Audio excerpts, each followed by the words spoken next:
today's Amanita series, we're going to be discussing a member of section Phalloides, our deadly toxic members.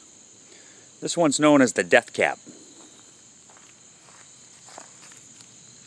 Amanita phalloides. So to cover some identification characteristics, one thing we want to note: the size of these can be small to moderate. They can get large, not massive. But key characteristics: the design that we see on this cap. It has this putrid green kind of color that fades out a little bit towards the margin, darker over the disc. Note, being in section Phalloides, it does not have a striate margin. And do note these radial fibril designs, these little splotches of coloration that we can see here, mixed in with this dark green, yellow fading, rather characteristic. What we do also want to note is the skirt that it has, and also if we move it around, classic section Phalloides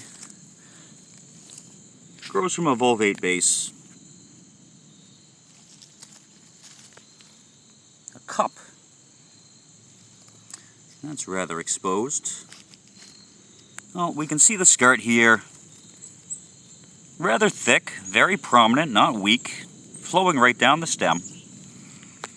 See if we can pop her up to show you the base on this.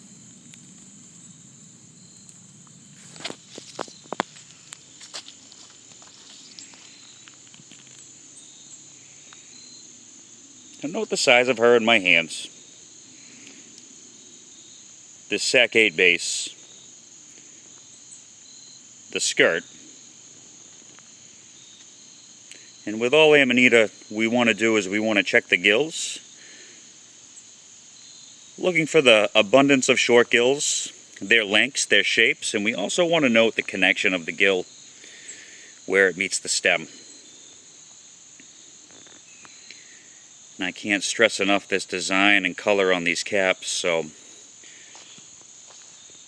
we do have a few over here.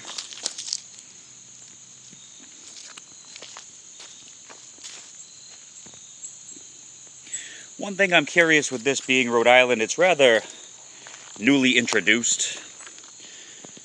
What's nice to know is what kind of tree this is hosting on. So we do have a few young, well, adolescent Pinus strobus and some younger ones as well. This one is larger. And right across this trail, we do have this ancient, older, mature Pinus strobus, white pine that we have in the east. Now in New England, it's very difficult sometimes to find a host tree with our mixed forests. We also have oak. There's also some maple. There's other trees, fruit trees, beech trees, birch trees, all kind of mixed in. This area is predominantly white pine, as we can see through the duff, with a few things mixed in, these hardwood leaves.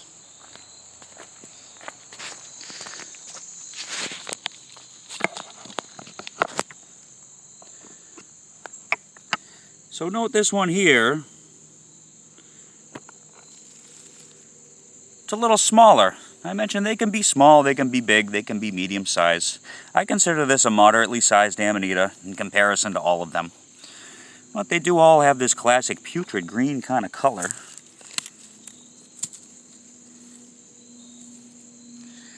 And they have this classic base with the vulva. And this one's matured a little bit where the skirt isn't seen too much, but we can see some remnants over here.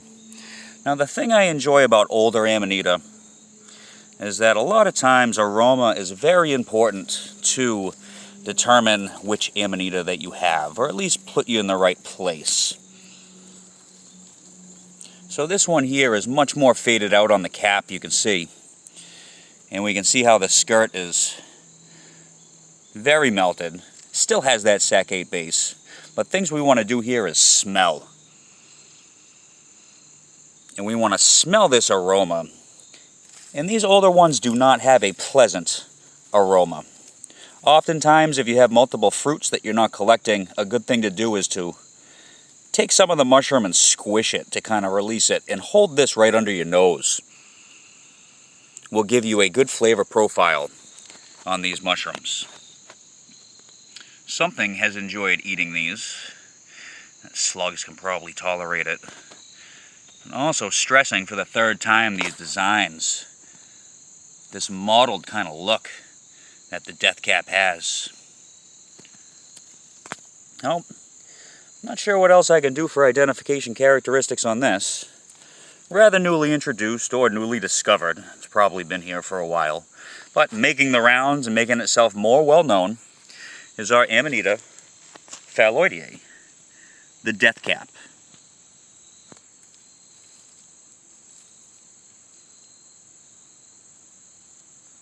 I hope you enjoyed.